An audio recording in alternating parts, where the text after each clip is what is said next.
Добрый день, сегодня у нас на ремонте Audi A6, АКПП ZF 6HP19. Пробег автомобиля 300 тысяч километров. После вскрытия трансмиссии мы обнаружили изношенные фрикционные и стальные диски.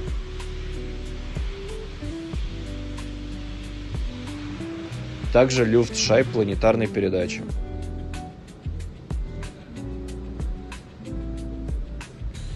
Задранная ступица А при проверке гидроблока соленоиды не прошли тест на гидростенде, они под замену.